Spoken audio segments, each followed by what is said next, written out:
Damos gracias al Señor en esta noche. Qué gran privilegio de poder estar compartiendo con su iglesia, la iglesia que Él ha comprado a precio de sangre. Y qué hermoso que es lo que cantábamos. Somos su iglesia. Somos su iglesia, esa iglesia que Él compró, esa iglesia que Él está restaurando, esa iglesia que Él está santificando. Y qué bueno que es a esa iglesia que el Señor un día va a venir por ella. Y esa es una gran promesa, y eso es precioso. El hermano Maxi había empezado leyendo unos versículos que quiero que me acompañen.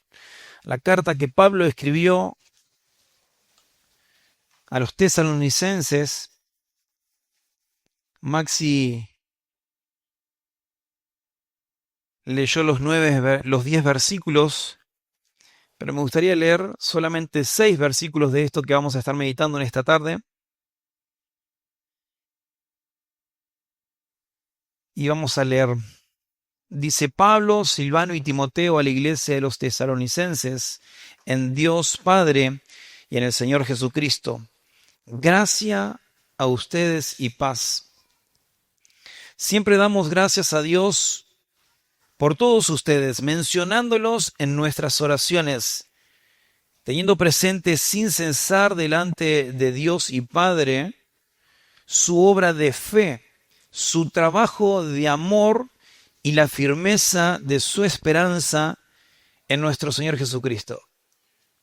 Sabemos, hermanos amados, que de la elección de ustedes, porque nuestro evangelio no vino a ustedes solamente en palabra, sino también en poder, en el Espíritu Santo, y con plena convicción. ¿Cómo saben qué clase de personas demostramos ser entre ustedes por el amor que le tenemos? Y ustedes llegaron a ser imitadores de nosotros y del Señor, habiendo recibido la palabra en medio de mucha tribulación, con gozo en el Espíritu Santo. Permítame orar. Padre, te necesitamos. Señor, hemos cantado y es precioso poder entonar cánticos a tu nombre, Señor.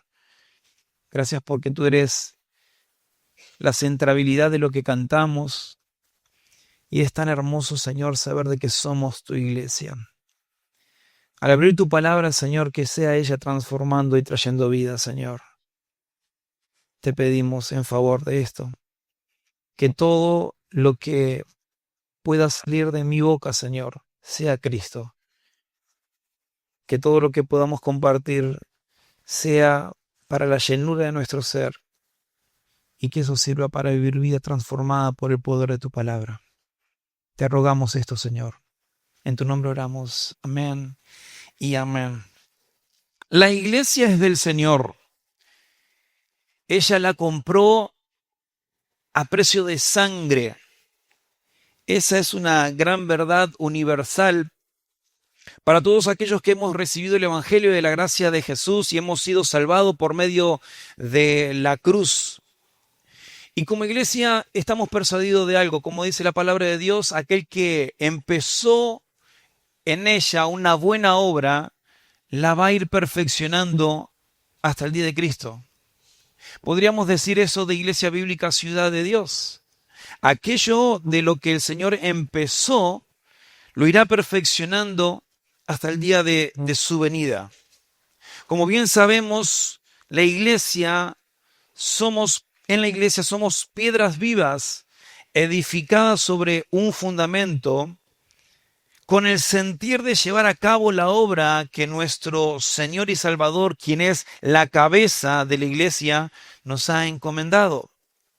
Ahora, detrás de todas estas grandes verdades, ¿cómo luce esta gran verdad a la luz de cómo el creyente tendría que vivir? ¿Cuáles son las evidencias por la cual se identifica una iglesia saludable? quizás una pregunta un poco más profunda, un poco más al hueso. ¿Cómo podemos evaluar si Dios mismo está obrando en nuestra iglesia? A este concepto creo que tenemos que sacarlo del medio, el pensamiento de sentimientos cerrados, o a este concepto no lo podemos evaluar sobre lo cuantitativo de una iglesia. ¿Por qué digo esto? Porque de ninguna manera podemos imaginar que la cantidad de gente que pueda congregar dentro de una congregación, la cantidad numérica de las personas que puedan entrar por esa puerta, pueden evaluar la santidad de la iglesia. Ninguna cosa puede evaluar la santidad de una iglesia. Y cabe la aclaración, no es nada malo que la iglesia traiga crecimiento. No es nada malo que en la iglesia haya ministerios. No estoy diciendo eso. Lo que estoy diciendo es que de ninguna manera las cualidades de estas actividades son una obra de Dios mismo para una iglesia. Más aún, ni siquiera entender una buena doctrina es una buena evidencia. Hermanos, una iglesia puede tener buena ortodoxia, puede tener buen púlpito, pero a su vez también podemos entrar en un proceso de declive. Esto lo podemos ver claramente en Apocalipsis capítulo 2, en las diferentes iglesias, una de ellas más específicamente la iglesia de Éfeso. Ellas empezaron con talentos grandes, con tantas virtudes, pero ellos tenían algo que en el camino fue quedando. Ustedes han olvidado el primer amor. Y esto es una marca que puede pasarle a la iglesia en el presente. Entonces, ¿cómo podemos hacer una evaluación correcta de que Dios mismo está obrando en la iglesia? Bueno, justamente Pablo cuando les habla a los tesalonicenses o cuando leemos Tesalonicenses, en estos 6 versículos vemos 3 marcas que identificaron la iglesia de Tesalónica. El primero era la gratitud que ellos tenían. El segundo eran la marca de fe, de amor, de esperanza. Y luego Tesalonicenses iba a ser una iglesia digna de imitar. Esas 3 cualidades los vemos en estos 6 versículos. Cuando llegamos al Nuevo Testamento, más específicamente a esta carta que Pablo le escribe a los tesalonicenses, vemos que Tesalonicenses era una iglesia ejemplar. Era una iglesia ejemplar. El Señor había hecho una obra sorprendente en medio de esta iglesia. ¿Por qué podemos decir esto?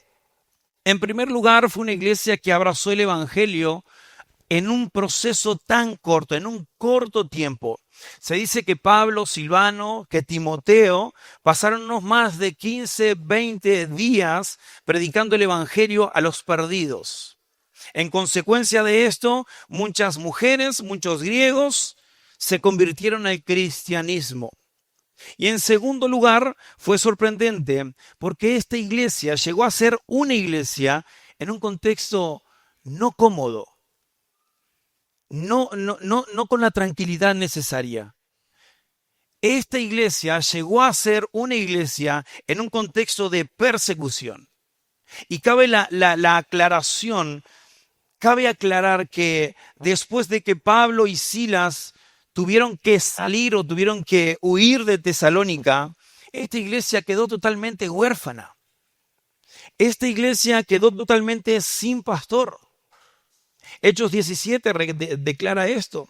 La iglesia solo tenía unos meses y ya estaba pasando sufrimiento, acosos de judíos incrédulos que al ver que muchos creyentes que estaban entendiendo las escrituras Se estaban volviendo al cristianismo en donde Pablo y Silas habían predicado.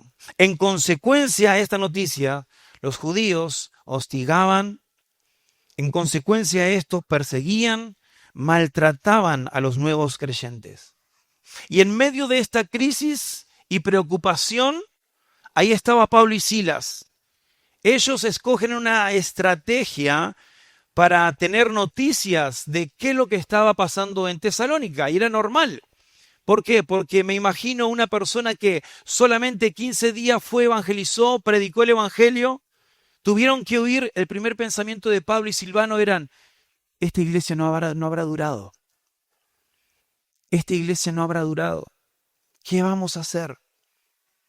En medio de esa crisis y preocupación, comisionan al miembro más joven del equipo para que viaje en representación de ellos. Quiero que me acompañe a 1 de Tesalonicenses capítulo 3.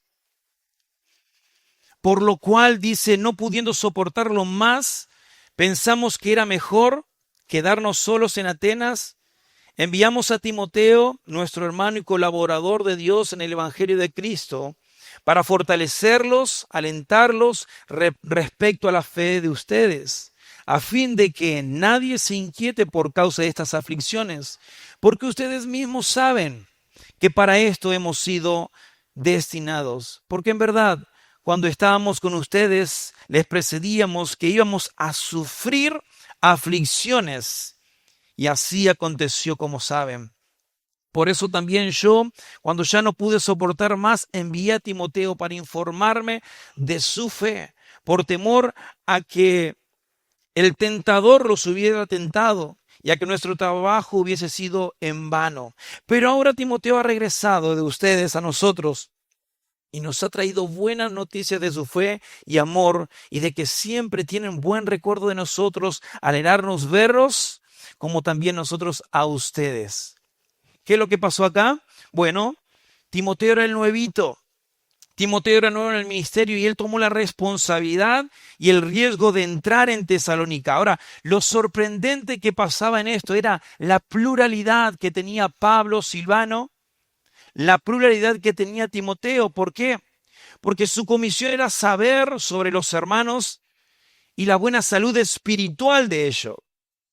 Timoteo no se movía de cualquier manera, sino que continuamente tenía en sus pensamientos, a ver, ¿cómo es que podría pensar Pablo? En el pensamiento de Timoteo era, ¿cómo pensaría Silvano en esta situación? ¿Cómo es que actuarían ellos? Ahora, hermanos, es sorprendente, porque en este primer viaje, con diferentes travesías y riesgo, terminaron siendo la tranquilidad para Pablo. Terminó siendo la tranquilidad para Silas. Y también termina siendo una tranquilidad para la iglesia en el presente. También termina siendo una tranquilidad para tu iglesia. En fin, terminó siendo primera de Tesalonicenses, hermano. Esta carta fue preciosa. Preciosa con el sentir. Preciosa con lo que ellos sentían por esta iglesia. La preocupación era, posiblemente ellos ya no habrá quedado nada.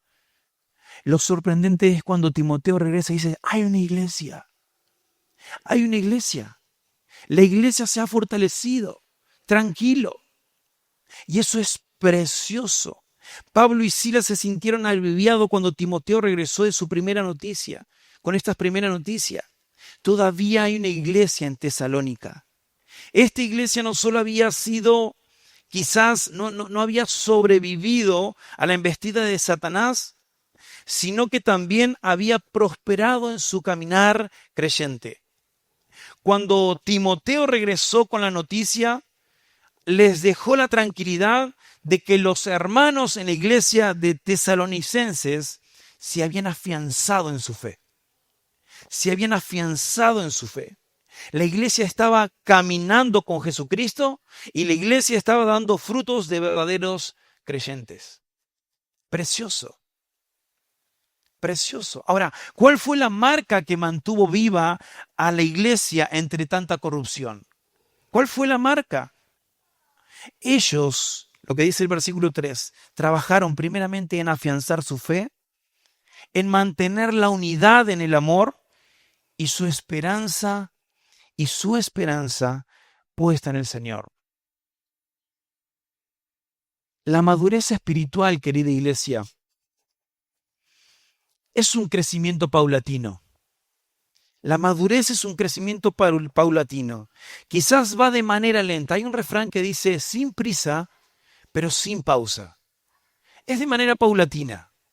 La iglesia va caminando, pero va caminando con pasitos quizás no tan rápido, pero va caminando con fe. Y esto es precioso, es constante, es gradual. Miren lo que dice, por favor, estos destellos tan hermosos en el versículo 3. En el versículo 3. Miren lo que dice. Teniendo presente sin cesar delante de nuestro Dios y Padre su obra de fe, su trabajo de amor y la firmeza de su esperanza en Cristo Jesús.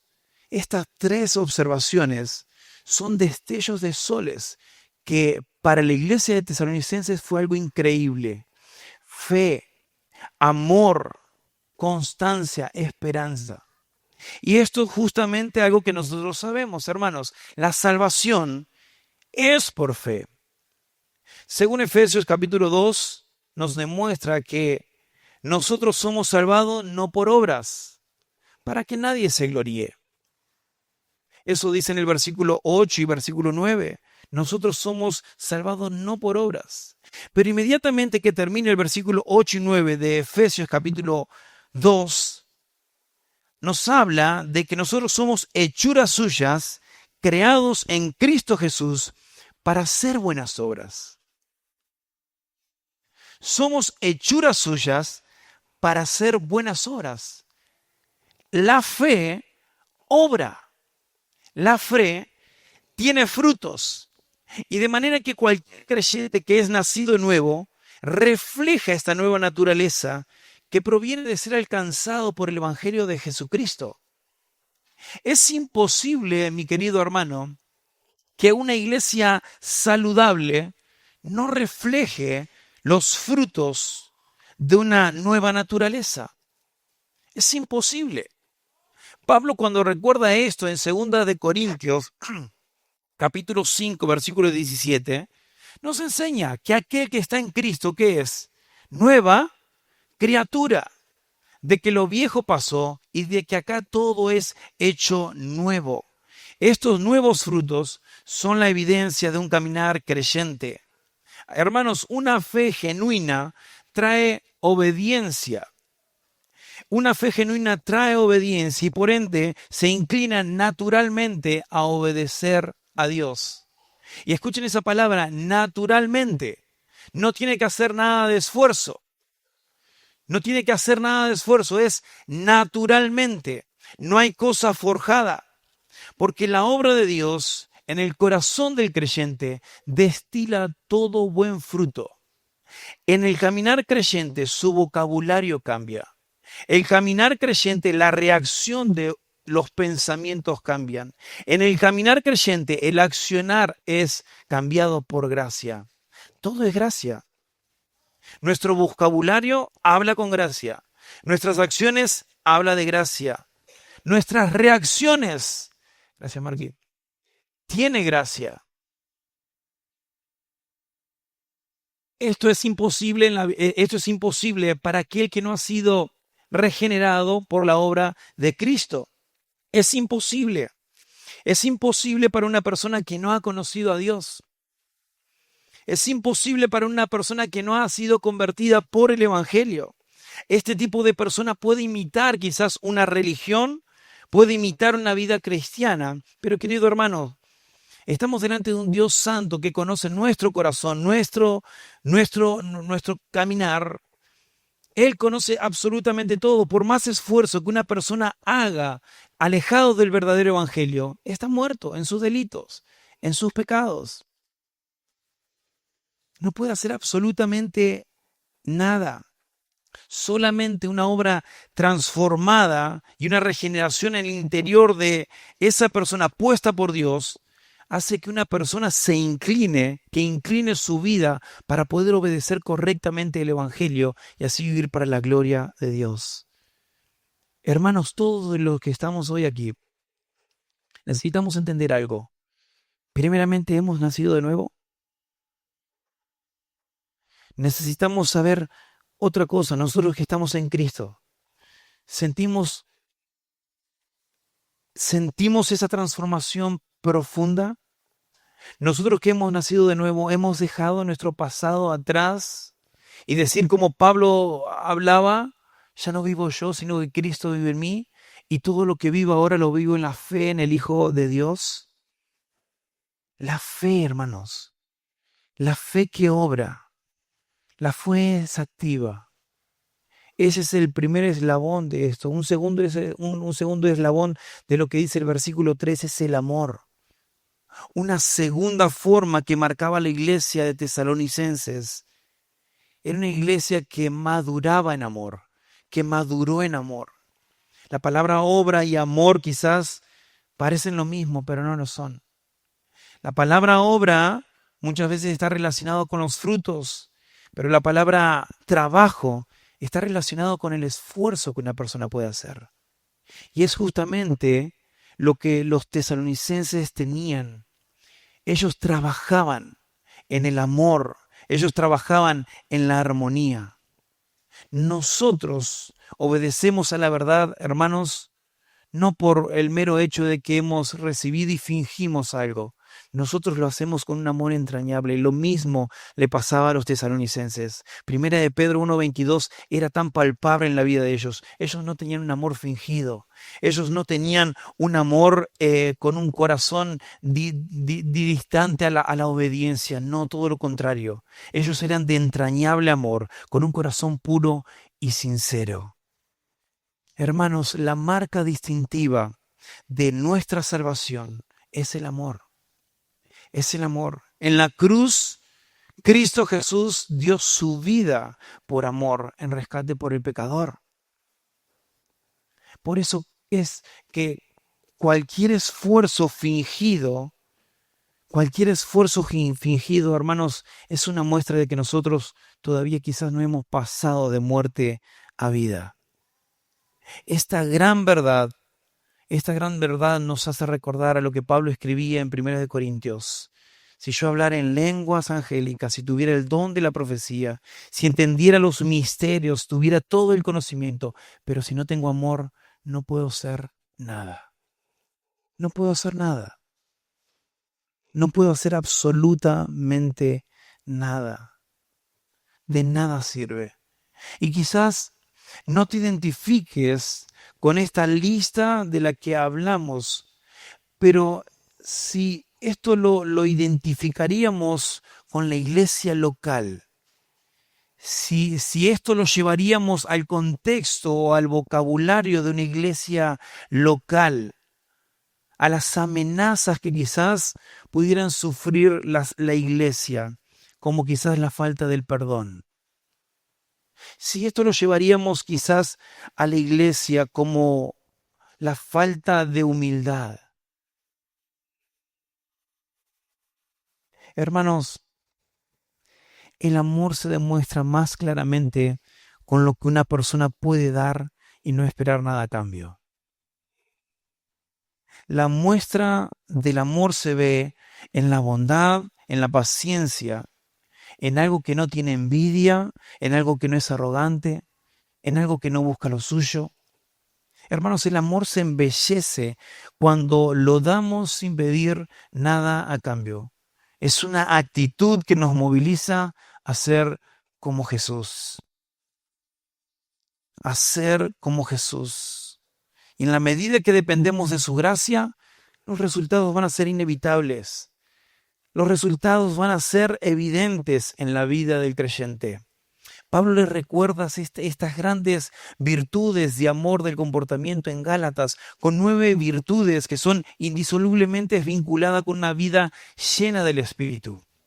El amor que es gozo, paz, amor, paciencia, benignidad, bondad, fidelidad y tantas otras cosas. Actitudes piadosas que caracterizan la vida de un verdadero creyente. Actitudes que remarcan la vida de un nuevo creyente. Fe, amor.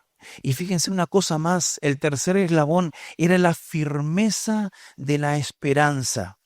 Algo tan importante para la iglesia en Tesalonicenses, la firmeza en la esperanza, algo importante que remarca la carta en estos 5 capítulos, en la primera carta, en los 5 capítulos, era la venida del Señor. Era la venida del Señor, la esperanza que ellos tenían de que Cristo iba a volver. La esperanza de que Pablo está apuntando a esta tercera evidencia es justamente una verdad escatológica. Pero lo que más está bueno para remarcar acá es la palabra firmeza. La palabra firmeza, constancia. ¿Por qué? Porque su significado es muy importante. La palabra constante, la palabra constancia significa mantenerse firme. Firme en tal situación, pese a lo que nosotros podamos pasar en la tierra. Pese a lo que una persona puede estar pasando. A pesar de lo que la iglesia misma estaba pasando, su profunda convicción sobre el regreso de Jesucristo era tan evidente, era muy notoria, era muy notoria. Ellos tenían que tener miedo, no tenían miedo. Ellos tenían que estar preocupados por la persecución, no estaban preocupados por la persecución. Más que miedo, que el miedo que ellos estaban atravesando, su esperanza no era más que un simple deseo de esperar en una experiencia confiada, basada en la fidelidad de Dios y en el ejemplo de Cristo. En la iglesia de Tesalonicenses vivían con esa certeza de que Cristo iba a regresar por ellos. Ellos tenían eso tan palpable en sus corazones. Cristo iba a volver por su iglesia.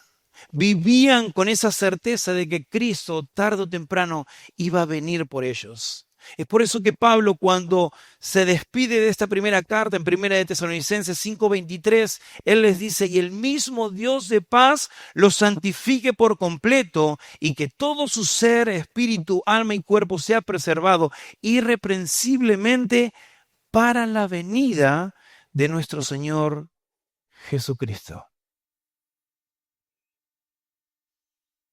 Mi querido hermano, así como estos creyentes que solamente pasaron 15 días siendo discipulados por Pablo, por Silas, por Timoteo, 15 días, y abrazando el Evangelio de una forma tan pasional, y estuvieron quizás a 15 o 20 años de la muerte de Cristo mismo, ellos estuvieron ahí cerquita. ¿Cuánto más nosotros, hermanos? ¿Cuánto más nosotros que tenemos la posibilidad de ser adoctrinados domingo tras domingo, que tenemos reuniones de jóvenes, de adolescentes, que tenemos reuniones de todo tipo? ¿Cuánto más nosotros tendríamos que estar tan seguros de que Cristo va a volver? ¿Cuánto más nosotros? 15 días contra 2000 y pico de años nosotros. ¿Cuánto más nosotros? Esa era la esperanza que Tesalonicenses tenía. Y esta tiene que ser la esperanza para Iglesia Bíblica Ciudad de Dios. Y esa es la esperanza que tiene que estar en nuestros corazones día tras día. Cristo va a venir por nosotros, hermanos. Cristo va a venir por nosotros. Primera de Juan 1:3 dice: y todo aquel que tiene esta esperanza puesta en Él se purifica, así como Él es puro. Juan es clave. ¿Dónde está tu esperanza? Si tu esperanza está puesta en Él, agradale. Si mi esperanza está puesta en Él, confiemos en Él. Agradémosle a Él. La expectativa de que Cristo va a volver debería motivarnos a tener cuidados, pero disfrutando el Evangelio que se nos fue dado. Hay algo muy importante para vos y para mí. Es el Evangelio que nos ha salvado. Yo no sé lo que quizás a nosotros como iglesia nos pasa, de que no entendemos lo que nosotros muchas veces tenemos dentro nuestro. ¿Ustedes vieron a una criatura cuando le regalan un primer juguete? Esa persona está maravillado con lo que le regalan. Pero después de esto puede pasar muchas cosas. Puede pasar de que esta criatura se vuelva tan amante de este juguete, o puede ser de que ese juguete aparezca en cualquier lado, tirado por debajo de la cama, normal, ¿no? Hay algo que no es permitido para la vida del creyente. No poder disfrutar de estas grandes verdades del Evangelio nos hace como esta criatura que pierde el deseo de tener algo que sí tenemos dentro de nuestro corazón. Y no solamente eso, ese disfrute de tu corazón tiene que tener plena certeza y seguridad de que si Él te prometió, ese mismo que te salvó, es ese mismo que te prometió que una vez va a venir por vos. Los tesalonicenses vivían con esa esperanza de decir, Cristo va a venir por nosotros. Cristo va a venir por nosotros. Versículo 4 y 5. Porque conocemos, hermanos amados de Dios, vuestra elección. Pues nuestro evangelio no llegó a vosotros en palabras solamente, sino también en poder, en el Espíritu Santo y en plena certidumbre, como bien sabéis, cuáles fuimos entre vosotros por amor de vosotros. En los versículos 4 y 5, lo que vemos es que Pablo continúa con este hilo conductor, elogiando a los tesalonicenses, dando gracias a Dios por estos hermanos, pero esta vez es motivado por un conocimiento mayor, profundo y fundamental.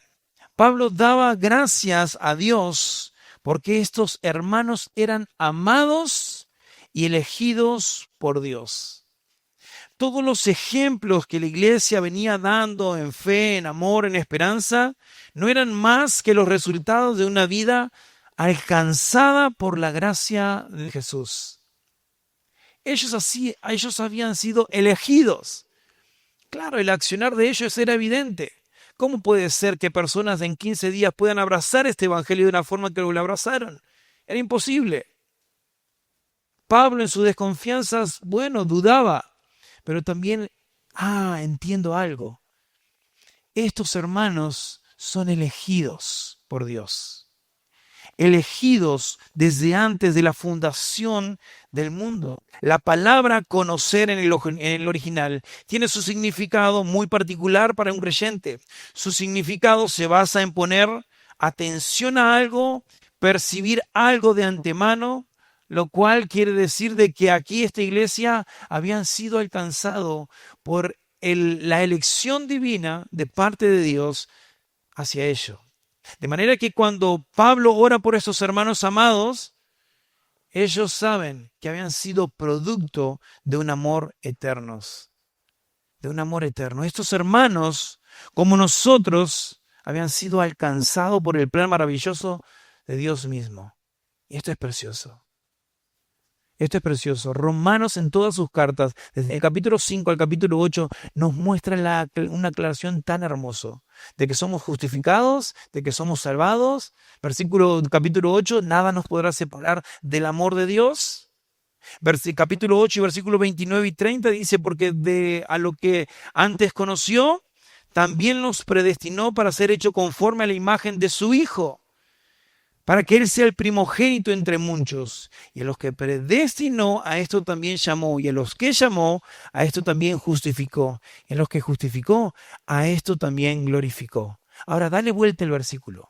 Dale vuelta a esos, empezando del 30 hacia el 29.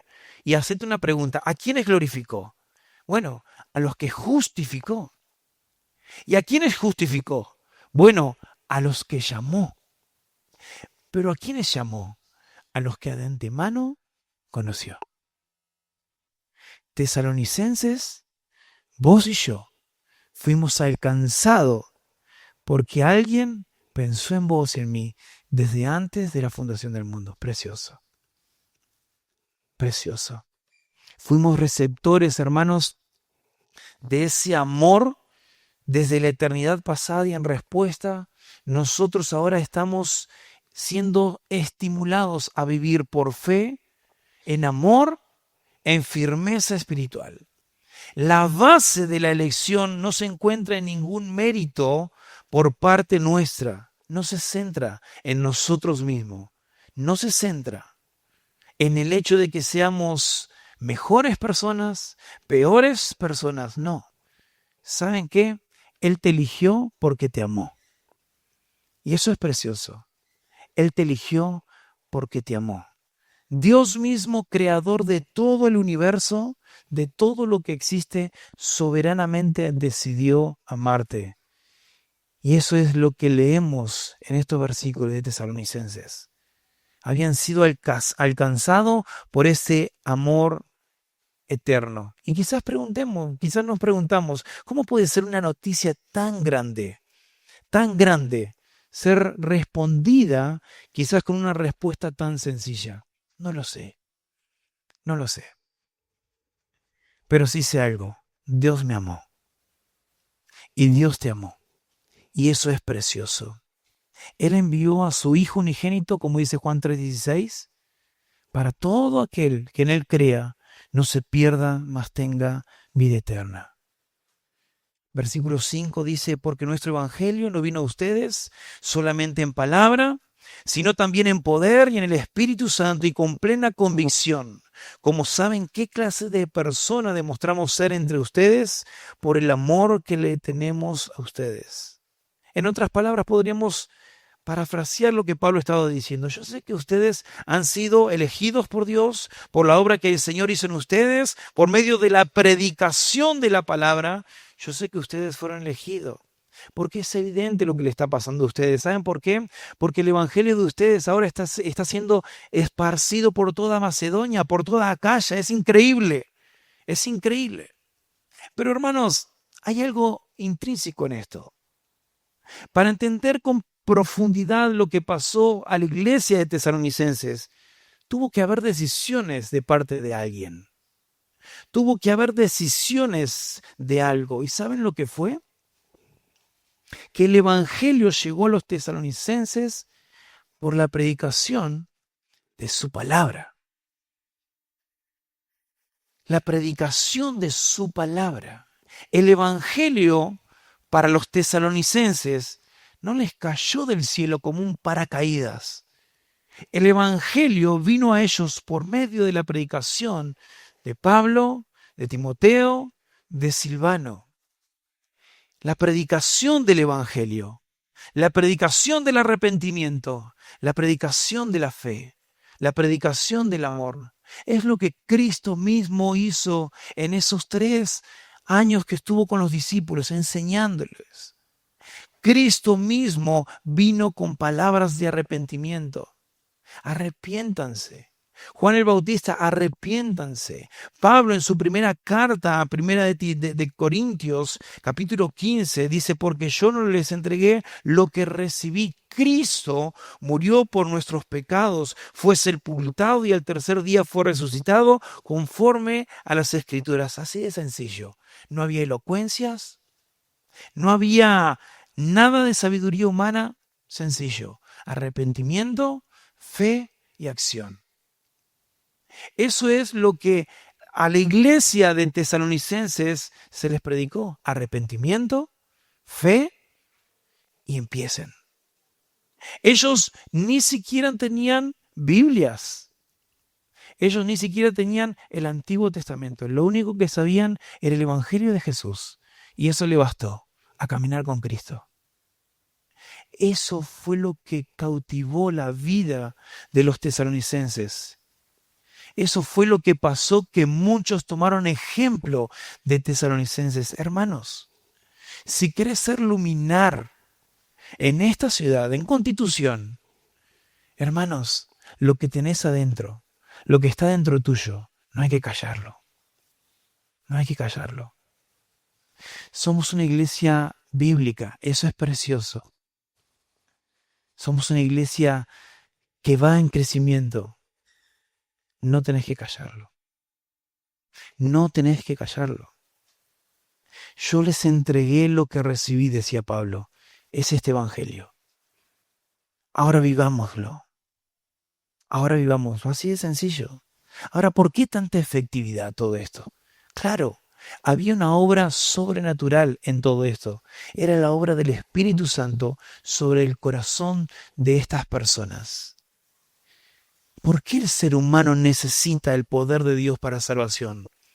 Hermanos, las personas que no conocen, y aún con mucho respeto, mi hermano, quizás aquí adentro, hay personas que el Evangelio todavía no les amaneció. Hermanos, el ser humano está muerto en sus delitos, en sus pecados. En el pensamiento para el no creyente no hay Dios. No tiene en cuenta a Dios, no lo busca. Lo único que puede suceder a la humanidad es que el milagro de la predicación del Evangelio entre el corazón de esa persona por medio del poder del Espíritu Santo, haga la obra en el corazón. Eso es lo que pasó con los tesalonicenses. Y eso es lo que pasó con nosotros. El Señor trajo fe a nuestros corazones. El Señor puso esa fe para poder creer. Precioso. Precioso. Entonces, cuando nosotros proclamamos el Evangelio y tenemos esa oportunidad de poder predicarlo a los demás, estamos comunicando una gran verdad con el perdido. Y es ahí donde sucede algo magnífico. Dios mismo entra con el poder de su palabra, trayendo poder por el Espíritu Santo, y el pecador viene al arrepentimiento y a fe. La iglesia, mi hermano, es el Evangelio hecho visible. La iglesia bíblica Ciudad de Dios, es el Evangelio hecho visible. Dios es glorificado en el crecimiento de esa iglesia.